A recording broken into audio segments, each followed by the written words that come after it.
Welcome to my channel movie briefing in Hindi. आज मैं आपके लिए मॉन्स्टर हंटर की कहानी लेकर आई हूँ। कहानी में एटमीज और उसके साथी सोल्जर्स एक मॉन्स्टर्स की दुनिया में चले जाते हैं, जहाँ इन सब मॉन्स्टर्स की इमेजिंग पावर दिखाई गई है। आगे बढ़ने से पहले वीडियो को लाइक जरूर कर दें। मूवी स्टार्ट होते ही द न्यू वर्ल्ड का सीन दिखाया जाता है। एक पानी का जहाज रेत पे चल रहा होता है। ये जहाज एक टावर की तरफ तेजी से बढ़ रहा होता है। तभी इस रेत में रहने वाले बड़े सींग का मॉन्स्टर डायबलो जहाज पर अटैक कर देता है। इस जहाज में वॉरियर्स हैं जिनको इन मॉन्स्टर्स को मारने के लिए ट्रेन किया गया है।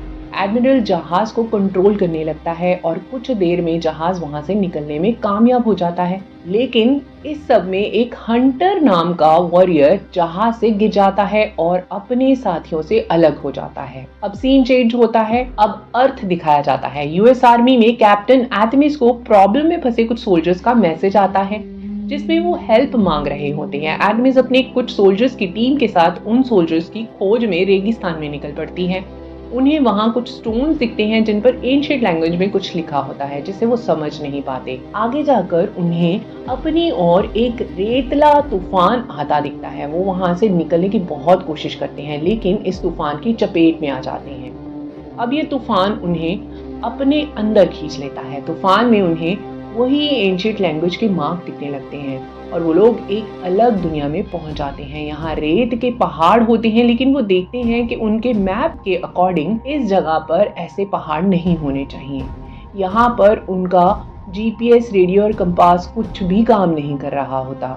कुछ दूरी पर उन्हें खराब हालात में डेजर्ट पेट्रोल व्हीकल और खोए हुए सोल्जर्स की डेड बॉडीज मिलती है। कंडीशन देखकर लगता है कि उन्हें फ्यूल फायर बॉम्ब से भी खतरनाक बॉम्ब से खत्म कर दिया गया है। आदमीज अपनी टीम को वहां से चलने को कहती है। उनसे कुछ दूरी पर कहानी की स्टार्टिंग में दिखाया गया हंटर उन्हें वहां आता देख रहा होता है। सोल्जर्स वहां एक बहुत बड़े डायनासोर जैसे एनिमल का स्केलेटन देखकर रुक जाते हैं और हंटर उन्हें वार्निंग सिग्नल देता है। वार्निंग के लिए उन्हें वो एरो से मारता है और रेड चॉक फेंकता है। एटमीज को इस मैसेज की समझ आ जाती है। तभी वहां डायबलो आ जाता है। ये मॉन्स्टर बुलेट्स, ग्रेनेड्स का सामना करते एक सोल्जर स्टीलर को अपने सींग से उठा लेता है और स्टीलर मॉन्स्टर पर ग्रेनेड भी फेंकता है, लेकिन मॉन्स्टर पर कोई भी असर नहीं होता। स्टीलर और एक्स को मार देता है और उनको मारने के बाद डायबलो बाकी बचे सोल्जर्स के पीछे भागता है। हंटर मॉन्स्टर को रोकने की बहुत कोशिश करता है और सोल्जर्स एक केव में चले जाते हैं। डायबलो केव में नहीं आ पाता, वो रेत में ही वापस चला जाता है। केव में सोल्जर्स पर एक मॉन्स्टर स्पाइडर नर्साइलस अटैक करता है। वो स्पाइडर एटमीज को उठा लेता है और उसमें अपना जहर इंजेक्ट कर देता है, जिससे एटमीज को पैरालिसिस हो जाता है। स्पाइडर वहां से चला जाता है, लेकिन कुछ ही देर में बहुत सारे नाइसिलस झुंड में वहां आ जाते हैं। बाकी बचे सोल्जर्स को एक एक करके मार देते हैं। हंटर दूर से उनकी हेल्प करने की कोशिश करने लगता है। केव में एटमीज को होश आ जाता है, लेकिन एक स्पाइडर वहां आकर उसे निगल लेता है। एटमीज को अब जब होश आता है, वो खुद को स्पाइडर के रहने वाले एक खड्डे में देखती है, जहां स्पाइडर्स अपने एग्स ले करते हैं। वहीं उसे उसका एक साथी लिंक भी मिल जाता है, लेकिन लिंक की बॉडी में स्पाइडर का जहर फैल रहा होता है।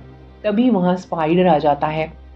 लिंक को मॉन्स्टर स्पाइडर निकल लेता है और एटमीज वहां से भागने लगती है। स्पाइडर उसे वापस खींच लेता है, लेकिन एटमीज किसी तरह वहां से निकल जाती है। वो देखती है कि स्पाइडर्स पीछे अपनी गुफा से बाहर रोशनी में नहीं आ पाते। एटमीज सबसे ऊंचे माउंटेन पर चढ़ जाती है। वो वहां से एक पत्थर रेत में फेंकती है।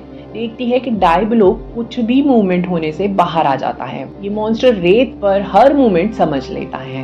वहां से कुछ दूरी पर एक टूटा हुआ शिप देखती है। ये वही शिप होता है जो मूवी के शुरू में दिखाया गया था। आदमी पानी और खाना ढूंढने शिप में चली जाती है। वहां हंटर उस पर अटैक करता है। दोनों में खूब फाइट होती है।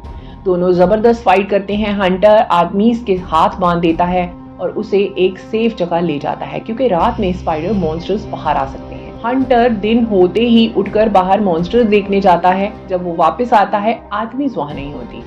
तभी वो हंटर पर अटैक कर देती है और फिर से दोनों में फाइट होने लगती है। इसी बीच हंटर स्पाइडर्स के खड्डे में गिर जाता है। स्पाइडर्स हंटर तक पहुंचने ही वाले होते हैं। आर्टेमिस उसे बचा लेती है, बाहर निकाल लेती है और उसकी रस्सी भी काट देती है। हंटर को चॉकलेट खाने के लिए देती है। हंटर को चॉकलेट पसंद आ जाता है और हंटर भी आर्टेमिस को पानी पीने के लिए देता है। आर्टेमिस अपने वेपन्स तक जाना चाहती है। हंटर का मानना है कि मॉन्स्टर्स का वेपन्स कुछ भी नहीं बिगाड़ सकते। दोनों एक दूसरे की लैंग्वेज नहीं समझ सकते, लेकिन दोनों एक दूसरे को इशारों से बातें समझा रहे होते हैं। हंटर उसे बताता है कि डायबलो को मारने के लिए उन्हें नर्साइलस का जहर चाहिए होगा।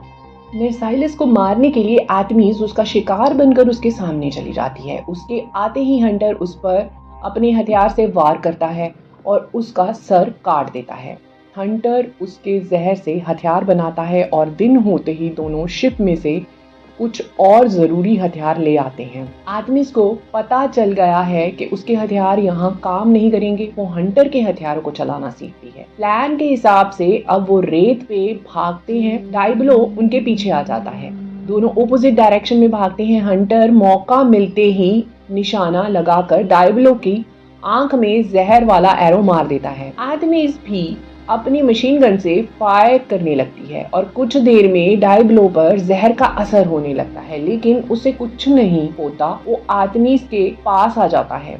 हंटर उसे बचाने के लिए डायबलोस के सर पर अपनी तलवार से वार करता है और डायबलो को तकलीफ होने लगती है। वो हंटर को उठाकर दूर फेंक देता है, जिससे हंटर बेहोश हो जाता है। आर्टेमिस डायबलो के सर पर जाकर उसी जगह सर पर ही वार कर देती है। कई बार वार करने लगती है और डायबलो मारा जाता है। हंटर को वहां से बेहोशी की हालत में लेकर चल पड़ती है और उसे तूफान से बचाती है और हंटर दिन होने तक होश में आ जाता है।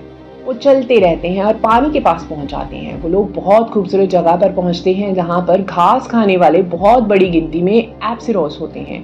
वहां पर हंटर और आर्टेमिस आराम करते हैं और एक रैटलोस एप्सिरोस के पीछे पड़ जाता है और डर कर बहुत सारे एप्सिरोस बड़ी गिनती में हंटर और आर्टेमिस की तरफ बढ़ रहे होते हैं। हंटर का ट्रेनर एडमिरल अपने ग्रुप के साथ आकर उनको बचा लेता है, लेकिन एडमिरल आर्टेमिस पर भरोसा नहीं करता क्योंकि वो दूसरी दुनिया से है। हंटर के कहने पर एडमिरल उस पर ट्रस्ट करने लगता है और पता चलता है कि एडमिरल तो इंग्लिश भी बोल सकता है। वो बताता है कि पुरानी सिविलाइजेशन ने स्काई टावर बनाया और मॉन्स्टर्स को इसकी प्रोटेक्शन करने के लिए लगा दिया था।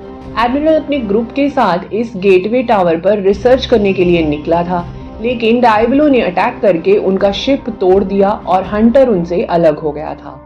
अब वो फिर से अपने मिशन स्टार्ट करना चाहता है, जिससे वो रैथलोस को मार देगा और आर्टेमिस को उसकी दुनिया में पहुंचा देगा। स्काई टावर जाकर उनका सामना रैथलोस के साथ होता है। हंटर और आर्टेमिस उसके साथ पूरा मुकाबला करने लगते हैं।